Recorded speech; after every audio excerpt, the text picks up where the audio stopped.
E hoxe iniciamos unha nova edición a de este venres de Saúde con Ciencia. Todos os venres en Radio Culleredo falamos de saúde con Glenda Rodríguez, con Martín Iglesias, con Tino Pérez e sempre con convidados ou convidadas de excepción no mundo da saúde, da sanidade, para achegar a todas e todos vostedes, a nosa audiencia de Radio Culleredo, pois aqueles aspectos da saúde, ás veces en plan informativo e outras veces, o mellor, en plan máis divulgativo, máis para falar pois con vostedes, coa persoa de AP, do que nos preocupa. Que tal, compañeiros? Moi bo día, benvidos de novo. Moi bo día. Que tal? Bueno, e hoxe de que imos falar? Cal é o tema desta edición do programa? Bueno, hoxe vamos a falar un pouco de, xa sabedes que o 11 de marzo de 2020 a Organización Mundial da Saúde declaraba a pandemia mundial a enfermedade da COVID-19. Pois durante eses meses as dúbidas, o medo, as perdas foron as nosas compañeiras de travesía para todos, para nós tamén, para os sanitarios. E no medio desa tempestade a ciencia apareceu como unha táboa de salvación a que nos agarrar en tempos desta incerteza, esta anguria que todos pasamos. Para falar de ciencia tan importante nesta época como Ditino, falar de COVID e a súa repercusión no cerebro, sobre todo COVID persistente e microbiota, temos hoxe con nos a Sonia Villapol. Bos días, Sonia. Hola, bo día. Martín, non é? Sí, Martín. Tino, encantada de falar con vos. Bo día. Igualmente. Para quen non coñezca a Sonia, permite facer unha pequena introducción. Sonia Villapol é unha destacada neurocientífica, recoñecida internacionalmente polo seu traballo sobre COVID persistente e a súa repercusión a nivel cerebral e tamén a microbiota, como dixemos. Licenciouse en Bioloxía Molecular e Biotecnoloxía na Universidade de Santiago de Compostela. Posteriormente doctorouse na Universidade Autónoma de Barcelona cunha cualificación cum laude. Desenvolviu a súa carreira postdoctoral en París, actualmente vive en Estados Unidos, onde é investigadora principal e profesora no Centro de Neuroregeneración do Hospital Methodist de Houston, Texas. Non sei se o digo ben, Sonia. Perfecto. É profesora no Weill Cornell Medical College de Nova York. Ademais desto, a mí faime especial ilusión dicir unha cousa, Sonia. A mí tamén. Sí, as cosas como son. Hasta aquí estaba, vamos, impresionante, pero que ven agora... Ademais, como a miña muller tamén é de Lugo, Sonia foi nombrada lucense do ano en ciencia no 2020 e ademais dou pregón nas festas de San Froilán en Lugo en 2023, que como galega debes estar moi orgullosa. Home, claro que sí, como lucense dar a pregoeira do San Froilán foi todo un hito. Ademais foi moi curioso porque viaxei só a iso. Era unha semana que tiña, era por o 4 de outubro, non? Que ademais tiña unha reunión super importante, non sabía como facer, ao final coincidiu que puiden facer por Zoom, que eran 2 días de reunión para revisar proxectos de investigación do NIH. Pois logo collín un voo de Houston a Madrid e despois a Avilés e despois a Lugo o luns, din o pregón o mércores e de volta xa o xoves. E durante ese tempo estive na reunión todo o tempo. Así foi unha cousa como 18 horas en avións, viaxando, e cheguei ali, din o pregón e depois a traballar. Foi intenso, sí. Para os que temos raíces en Lugo, o San Froilán o merece. Non é pouca cousa. Non, foi moi emotivo e fixeme moita ilusión, claro que sí. Pois nada, moitas grazas por atendernos, Sonia. Eu creo que a primeira pregunta obrigatoria non é que é a microbiota? Sí, a microbiota isto ven a que é o que estudiamos, é o que investigamos, é unha das cousas, non? Como ben dixeste, eu son neurocientífica, estudio todo relacionado co cerebro. E moita xente pode pensar que ten que ver a microbiota son estas bacterias que temos no bandullo e todo isto que ten que ver co cerebro. Pois ten que ver moito nesta conexión non de eixe, cerebro-intestino e o que comes pois afétache a túa saúde e tamén ao cerebro. Entón moitas das nosas investigacións están nese sentido, non? De como entender estas bacterias, cales son, é o que fan, é o que producen e como isto interfire en enfermedades neurolóxicas.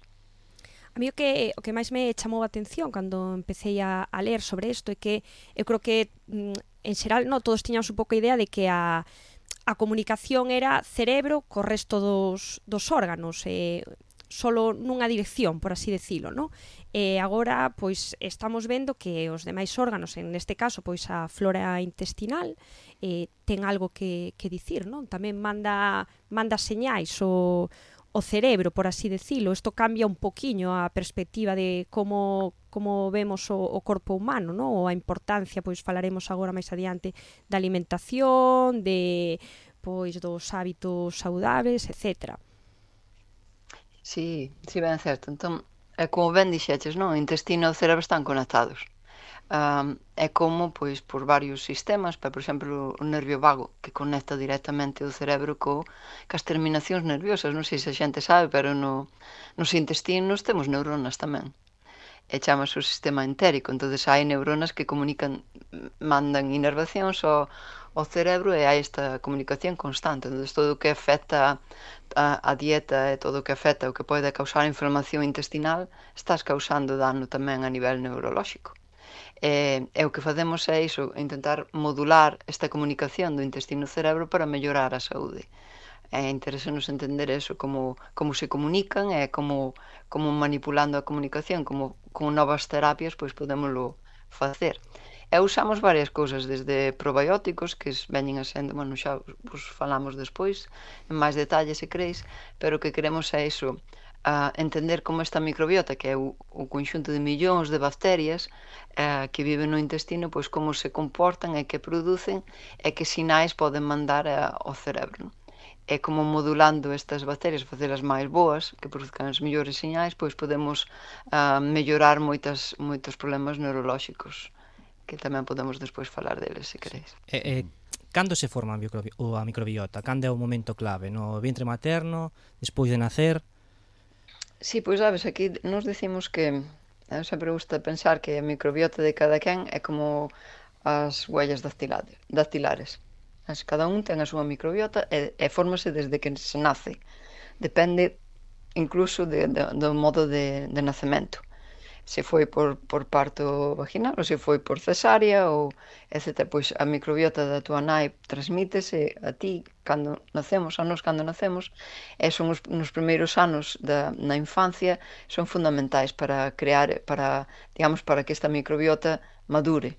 E hai moitas oportunidades de intervencións durante a infancia, é dicir, é moi importante a alimentación sempre e durante a infancia aínda máis. O modo de lactación, se é por leite materna ou por como se di, por fórmula, non? E logo a alimentación durante a infancia, a cantidade de azúcares e todo isto todo vai modulando que é a maduración da microbiota que se vai acompañar no resto da vida. E os hábitos saudables e todo isto, cando somos cativos, son fundamentais para formar esta microbiota que logo vai modular o sistema inmune de moitas maneiras de cando somos adultos. A iso me refería, iba a falar agora tamén, non? De preguntarche por a importancia dos hábitos na infancia, pero tamén nos adultos. Que podemos facer para cuidar esta microbiota? Como dixeches, debe xogar un papel moi importante a dieta e o exercicio físico, e incluso algunhas veces nomeas algún estudio o estrés e a falta de sono que poden influirnos na nosa microbiota. Sí, é fundamental, obviamente. Xa non fai falta, a xente pode pensar, vai novedade, non? Pero é verdade, comer ben é moi importante. Pero é máis importante tamén alimentar ben as bacterias que son boas, e por iso hai alimentos que favorecen iso, non? E isto conséguese con unha dieta rica en froitas, verduras, legumes, cereais, alimentos fermentados, todo isto que poida beneficiar estas bacterias boas. E non só a comida conta tamén, como ben dixo, o exercicio regular tamén se ve que favorece as boas bacterias, mellora, digamos, o equilibrio entre elas, non? E ao final, todo isto ao final ven a contas para crear un microambiente nos intestinos que favorece a resposta antiinflamatoria. É dicir, todos estes bons hábitos pois reducen a inflamación. A inflamación é a causa de múltiples enfermedades, non só a nivel neurolóxico, pero todo tipo. Entón é fundamental iso, non é os sucres e todo isto, os niveis de glucosa, todo iso vai modulando. Calquer factor afecta a microbiota, de feito, de fumar ata ata o alcohol, todo isto cambia a microbiota, non? E hai moitas enfermedades que están moi relacionadas con iso. O comentábamos o outro día falándonos que parece que como é algo que dicimos tanto na consulta, non? Parece xa como un mantra, hai que comer ben, hai que facer exercicio, que xa non se ve solución, parece, bueno, eso é o que din sempre, pero xa parece que non se ve como unha solución tangible, e ao contrario, era a cousa máis fácil de facer, a que máis depende de nós, a máis natural, e tamén neste caso, no, coa microbiota, pois unha dieta saudable, exercicio, calidade de sono. Xa, é que claro, cando dis como que un pouco aburre, non? Xa, o mesmo de sempre. Pero é que é a verdade, ao final, é dicir, para reducir o risco de enfermedades, para chegar a unha vida maior, adulta, con menos de problemas de saúde, todo iso, pois é fundamental a dieta tela baixo control, é dicir, calquera cousa que se consume que pode causar inflamación é como un risco, non? Estás aumentando o risco de todo o negativo que podes ter a nivel de saúde. O que pasa é que a xente moitas veces, claro, vas con problema e sempre che recalca faz un pouco pesado. A xente ao mellor quere algunha solución máis rápida, non? Dame unha pastilla por aí, recétame algo, e así xa o tomo e olvídame o problema, depois sigo sen cuidarme, pero non, eu creo que a xente está máis concienciada. Por exemplo, nos Estados Unidos, bueno, hai modas e modas, non? Pero o da vida saudable está agora máis reforzado, e sobre todo nunha sociedade con tanta obesidade como hai aquí. A obesidade destroza a microbiota, ponche unha disbiosis tremenda, non? Porque, claro, a grasa contén esa inflamación. Pero hai moito disso. Por exemplo, por primeira vez na historia, como que se reduciron moitísimo os niveis de consumo de alcohol.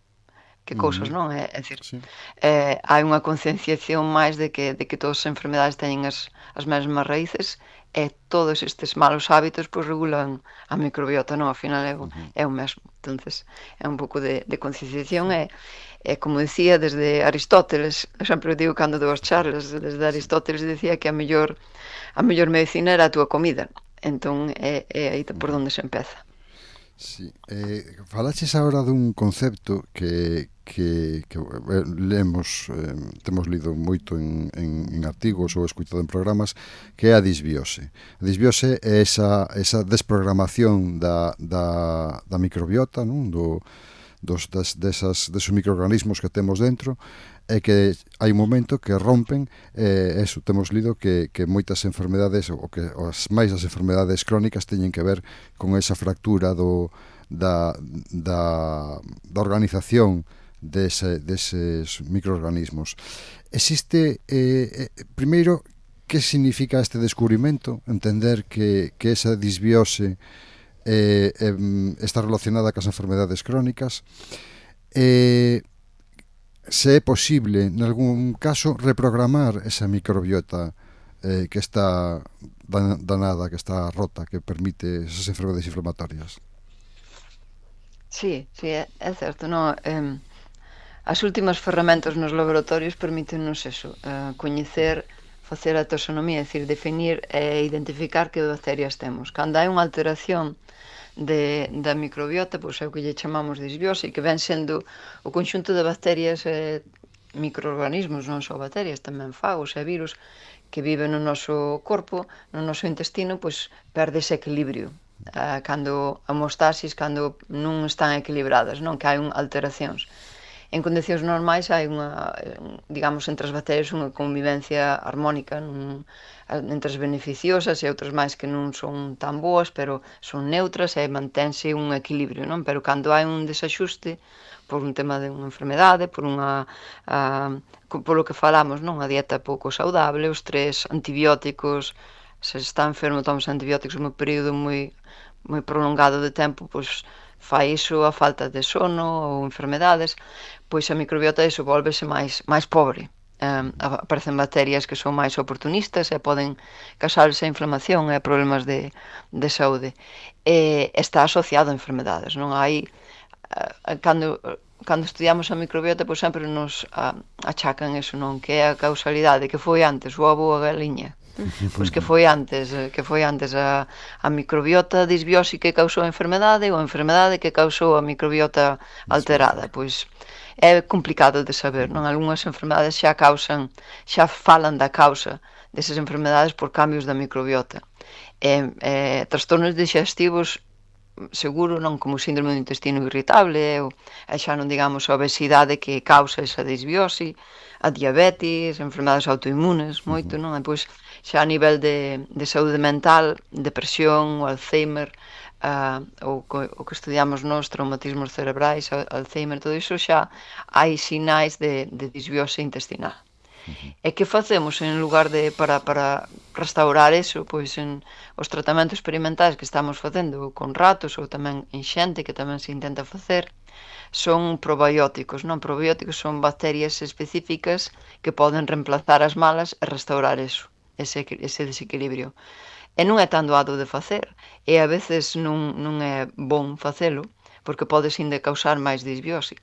E quero dicir con isto que moita xente di, pois moi ben, os probióticos véndenos aí na farmacia, vamos aí, collemos uns cuantos, tal cual. E veña, tomamos isto diario en 2 meses. Parece además que últimamente está moi de moda, non? Os yogures, non? Tamén. Sí, pero hai que pensar, a xente ten que pensar que eso non é medicina, eso está, non sei nin como está aprobado, eso é xugar co risco da saúde de que podes incluso inducir máis disbiose, non? Entonces, estás metendo unhas bacterias que aparentemente poden ser boas, pero están desfacendo esa armonía que falamos antes, esa convivencia cas outras, unhas eran boas, outras eran neutras, e metes máis boas, pois aí hai como un desorde, non? É como altera esa civilización no teu intestino de certa maneira e podes causar máis inflamación, poden empezar a atacarse unhas a outras, non? Poden producir outros componentes distintos.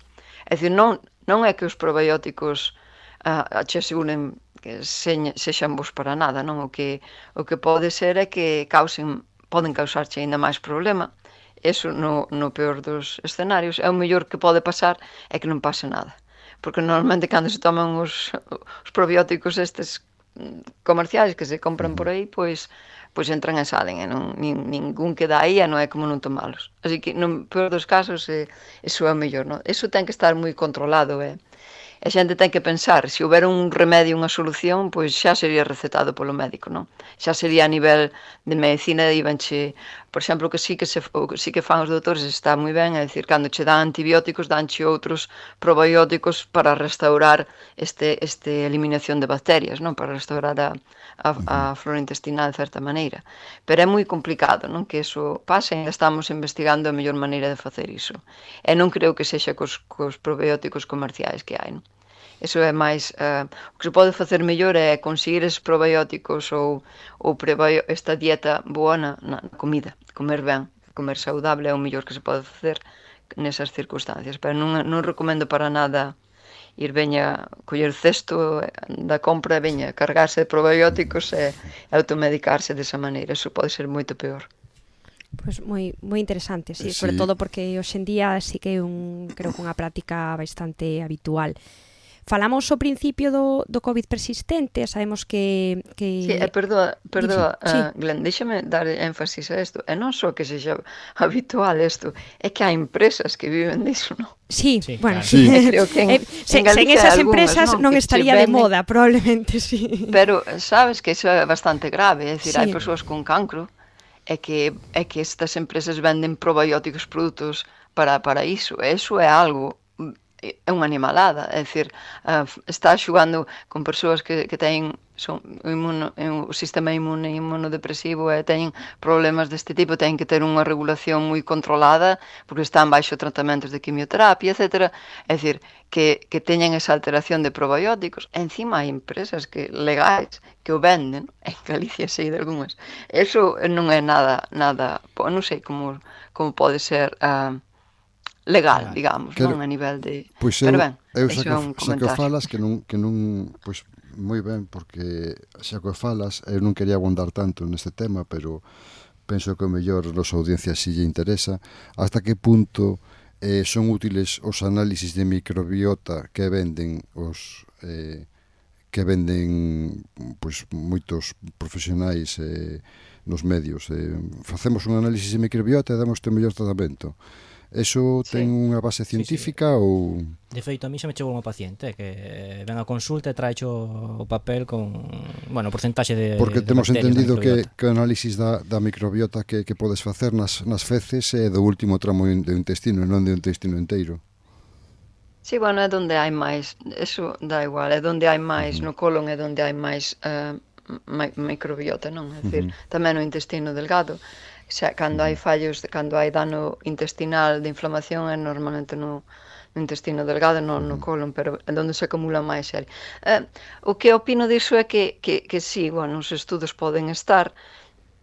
Para empezar, venden, claro, é que son empresas, non? O seu papel é vender. Xusto. Entón venden que fan estudos aí impresionantes de metagenómica. A mí tamén me mandou algún, sobre todo eso de pacientes de COVID persistente, eu entendo é normal, a xente ten unha desesperación tremenda, non haber nin diagnósticos vos nin tratamentos, queren probar todo e enseñan clínicas privadas, fan análise de microbiota, que facemos no laboratorio a diario, que, bueno, que pasa con isto? Pois os estudos que fan de secuenciación fan de taxonomía, non? Entón, basicamente, dinche todas as bacterias que tes. Bueno, a veces é esa bacteria ou outra, porque non fan o Cysteine 16S, non? É dicir, fan un tipo de análise que pode identificar, é como enseña, como analiza o traxe da bacteria, pero non se lle ve ben a cara, digamos. Pode ser esa clase, pode ser esa, pero non está seguro que é esa especie de bacteria, non? Porque non é metaxenómica. É algúns que fan metaxenómica fan mal, pero ben, o máis normal que podía ser económicamente máis factible, que é o que se está vendendo, é iso que danche, pode ser esa ou non pode ser esa outra. Non o vexo, é dicir, vale, moi ben, pero que faz con esa información? Nada. Claro. E a parte, dá igual se tes esas bacterias, non?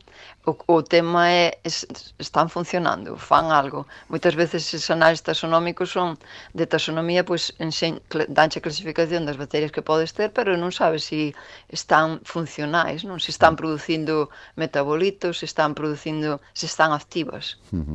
E iso é un outro tema que tens que facer uns análises máis en profundidade e xa son máis caros a día de hoxe, non? Fai 4 anos nos ninos podíamos facer, non? Agora xa baixou o precio e podemos facer iso a nivel de experimental no laboratorio, pero digamos que o paciente, claro, ven con eso e traecho a consulta e enséñacho e di, bueno, moi ben, pero que faz con esa información? Claro. É o problema que hai, non? É algo ten moita lógica e vaise facer moito mellor no futuro cando falemos de medicina personalizada, non? Cando vai ser obrigatorio facer un análise de sangre e un análise da microbiota. Entón, tes máis datos integrais e sabes máis sobre o estado do paciente, non? Pero non a día de hoxe non é claro, é polo privado, son caros. Porque que vas facer? Non podes tomar probióticos, e non podes que pode enseñar que hai unha pequena disbiose, bueno, eso xa se sabe, se estás enfermo, é por literatura, se tes esa enfermedade, algo hai. Vas ter disbiose, entón, vale. É dicir, tens que tomar eses probióticos? Probablemente non, é moi arriesgado, non hai ninguna prova que che diga que vas a restaurar o microbiota. Que podes facer? Comer mellor? Bueno, pero eso xa o sabíamos antes de facer o análise. Entón, sabes, ao final é como volver a empezar e hoxe en día non, para min é un pouco timo, pero bueno, ainda así non lles costa moito. Pero non é unha información que é moi válida, non? Que facer algo máis en profundidade da análise. Falaches antes do... Dime, Sonia. Non, se queréis falamos, non sei, de algúns estudios que facemos en relación a eso, que temos os estudios hoxe en día, pero é un exemplo, non? Que se pode facer da microbiota en pacientes. Temos dous abertos, bueno, un que máis me interesa é o do Alzheimer, con pacientes do Alzheimer, pero eso está... non teño moitos resultados. Temos outro bastante de pacientes con ictus, non?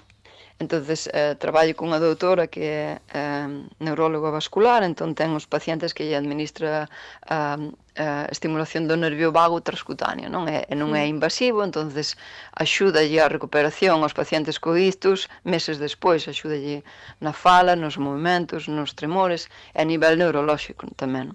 Entonces, o que estamos analizando é a microbiota antes de facer esa intervención, e pois miramos a microbiota despois e meses despois, non? Entonces vemos patróns de similitude, non? Que bacterias poden xugar un papel nesa modulación, neuromodulación se chama. Entón, para iso, sería moi interesante coñecer que bacterias para fazer intervencións, para favorecer esa estimulación, que de feito para mí é o máis novo do que se está facendo. Pero o papel da microbiota aí descoñeces, entonces ese é un estudio que levamos a cabo. E non sei se vos interesa o de fútbol americano. Sí, Bueno, tiñámolo aquí Martín. apuntado, sí. Aquí Martín anda Martín, tolo o ten con eso. apuntado, isto iba a caer. Sí. Sabes o que pasa, Sonia? Tens Que unha pregunta en relación a isto. No, Tino non é moi deportista. E dixenlle o da NFL e non sabía o que era NFL. E tuve que explicar. Temos sorte, en NFL coñece ben porque nos pagan. Claro. Porque vos estades É estudiando... a Liga Nacional de Fútbol Americano, Players Association, que é a asociación de xogadores veteranos, non? É dicir, non é a liga que lles paga, que fan un negocio, que sabedes que aquí o fútbol americano dos Estados Unidos é, bueno, o deporte número 1, e teñen millóns e millóns de dólares, pero non sei se vistes fai pouquiño, non, nas novas este tema de un xogador de fútbol americano que entrou na sucursal en Manhattan, non, nos edificios da NFL e quería matar a todos. Tiña unha nota no pantalón durante college, durante a universidade, non, foi cando se viu máis afectado, e tiña unha nota que poñía, por favor, estudiade o meu cerebro, e pois suicidouse. Suicidouse pegándose un tiro no peito, non na cabeza, non? Porque quería que estudiáramos, imaginado, non? Que desesperación. Pois esa é unha enfermedade que é neurodexenerativa e pasa cando se reciben moitos golpes na cabeza e afecta sobre todo a nivel de saúde mental, pero é acumulación de placas como o de Alzheimer no cerebro desde que son moi novos, desde que xogan. Pois ese é o estudo que temos nós agora aquí, empezamos fai 5 anos, agora este ano estamos 2 anos máis, esta asociación pois patrocínanos, financianos o estudo para intentar mirar o papel da microbiota aí como biomarcador, non? Entonces, iso, temos 160 estudiantes, atletas de todos os niveis, dende xogadoras de básquet, que tamén teñen moitos golpes na cabeza, e non sei como, porque, non sei como fan, chocan moito unhas cas outras. E logo temos xogadores de fútbol de europeo, e despois os xogadores, os rapaces de fútbol americano, e depois temos os controis, que son os corredores. Tamén temos algún nadadores tamén que fan swimming e iso, pero a veces chocan ca cabeza pola borde da piscina, non sei como fan, pero... Sí, xa é máis difícil. Xa é un misterio, non sei, cando teñen golpes na cabeza dos nadadores, non sei como. Non serán os vos, o que? Os seguides van a ser os tenistas. Exacto, temos tamén tenista. Ainda de béisbol tamén tivemos un golpe, unha contusión, e foi porque chocou con outro, claro, cando estaba, son casos raros, non? Pero o que queremos saber é que estes rapaces, sobre todo o equipo de fútbol americano, ten moita presión para xugar, non, obviamente. Se ten unha contusión non o din, ou se non nos pescan, non? Se os pescan cando é nun partido, claro, entón teñen unha fase de recuperación, non hai tratamento para isto, teñen só que descansar, non? Pero o que pasa é que non se ve nada a través da neuroimaxen, fanlles unha resonancia, na cabeza teñen todo limpio, todo ben, entón queren volver a xugar. E o problema é que esta acumulación de golpes causa inflamación crónica. E tamén cambia, nos o que descubrimos, publicamos fai 3 anos, é que cambia a microbiota. Un simple golpe na cabeza cambia a microbiota durante meses. E entón ese é o noso biomarcador, entón consideramos eso, queremos facer un perfil de diagnóstico basado na microbiota para facer un seguimento de cando estarán recuperados desa inflamación ou non. E ben, para eliminar de alguna maneira esa inflamación para que non lles cause eses problemas a largo prazo. Isto pode ser a calquer deporte, non? Sobre todo os rapaces novos. E igual, ademais de como diagnóstico, nun futuro pode ser tamén como solución, non? Sabemos que aí hai unha inflamación, pois igual extrapolable o que falábamos antes de outras pois enfermedades, non? Alzheimer, Parkinson, depresión, que COVID persistente, que creo que tedes aí algún estudio, que sabemos que hai aí un marcador que dice, pois aquí hai unha inflamación, pois a parte de ser diagnóstico tamén igual ser tratamento. Claro, entón esa é a idea. Entón temos varios tratamentos que estamos probando con ratos, con animais antes, e despois tamén para a idea disso, para extrapolalo e facelo translacional á clínica, é desde tratar con antibióticos específicos que eliminen todas as bacterias malas, e depois que se vai restaurando as bacterias boas, ou con unha dieta específica, ou con unha simple bacteria, unha especie de bacteria que pode reemplazar todo isto. Temos algunhas que son moi beneficiosas, e hai distintas maneiras de administrala xunto con prebióticos, que é como a comida os probióticos son as bacterias, non? As boas que podemos tomar, non? Nos alimentos están as boas. Os prebióticos son as fibras que alimentan estas bacterias boas. Logo, os posbióticos son estes compostos, os produtos desas bacterias que se poden administrar desa maneira, non? Como outro componente. É dicir, o que producen bon esas bacterias, pois tomalo directamente, non esperar que esas bacterias o produzcan. Entón, hai varias alternativas, e hai que buscar, sí, claro, a nivel de tratamento, non cal sería mellor. Estamos niso. Pero polo que dis, estamos en proceso de investigación todavía. Non hai nada determinante, nin hai tratamentos específicos, nin hai todavía liñas de... Quero dicir, non se pode, polo de agora, aínda non se pode aplicar a clínica na que traballamos todos os días. O que podemos traballar é o que dixeches antes, non? Como podemos alimentar ben a nosa microbiota, como lle podemos dar de comer a nosa briota, como podemos coidala, non? O exercicio físico que falábamos, unha alimentación variada, ben hidratados, e boa calidade de sono, así un pouco en conxunto, non? Eso é o que podemos facer pola nosa microbiota hoxe en día. É así. Exactamente. É así, é certo. O que sí que hai estudios epidemiolóxicos que che din que hai estudios clínicos, ensaios clínicos con bons resultados, que os probióticos para pacientes de etcétera, pois que poden ser pero son ensaios clínicos, non hai nada aprobado hasta o momento, non?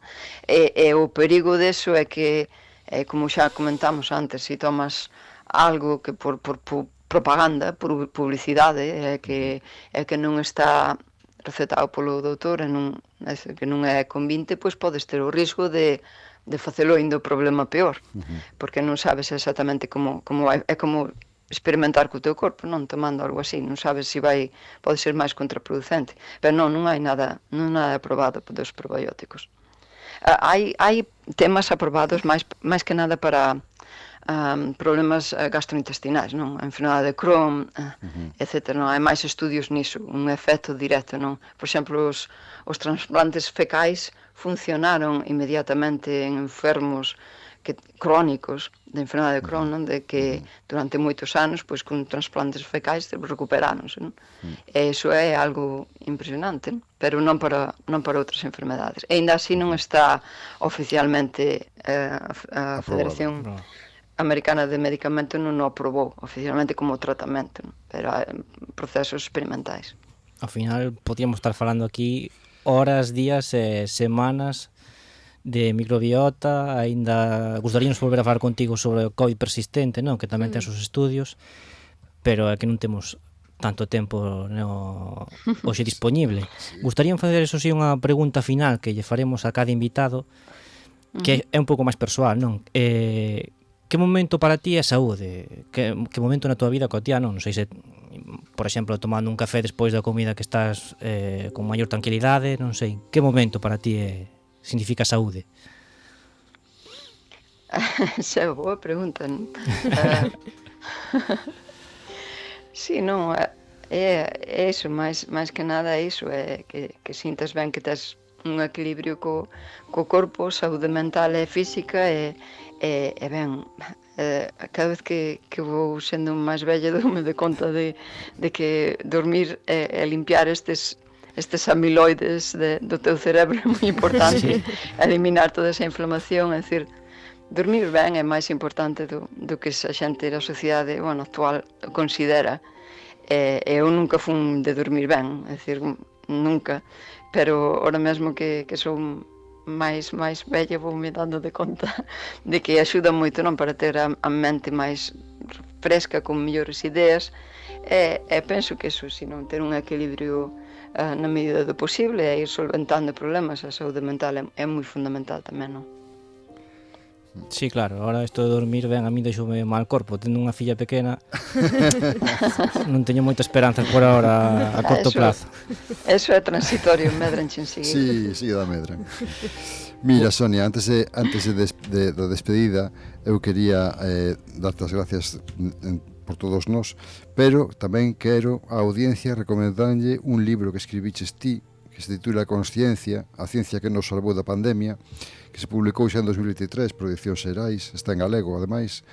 É decir desde aquí que o libro aborda a importancia do apoio que necesita a ciencia, a medicina personalizada de precisión da que falaches antes, e fai tamén moi interesantes reflexións sobre as consecuencias sociais e sanitarias que tuvo a pandemia, incluindo os temas isto que falamos da COVID persistente e sobre todo da infodemia que nos invadiu en estos tempos. Creo que é unha lectura moi recomendable e facémolo desde aquí das ondas de Radio Culleredo. Moitas gracias, sí, pois escribino con moita ilusión, a verdade, e intentando axudar e un pouco deso, recopilando todo o que aprendimos da pandemia, que non foi pouco. Moito. Foron anos moi duros e ben, aínda así hai que seguir pelexando por iso, porque a COVID persistente é unha realidade, é moito máis que investigar, non? Entón aínda segue o libro sendo unha boa revisión para mirar moitos temas, sí. Para non esquecer. Outro día falamos de iso, se queréis. Por favor. Sí, por nós encantados. Canto se te podemos invitar máis veces por nós, perfecto. Sí, que isto creo que dá para outra charla. Sí. Un placer. Pois moitas gracias, Sonia, por esta entrevista. Sonia, de verdad. De verdad que sí. Nada, agraciñas a vos. Un abrazo. Hasta logo. E moita sorte. Moitas gracias. Todo un éxito. Esperemos. Chao. Hasta logo. Hasta logo.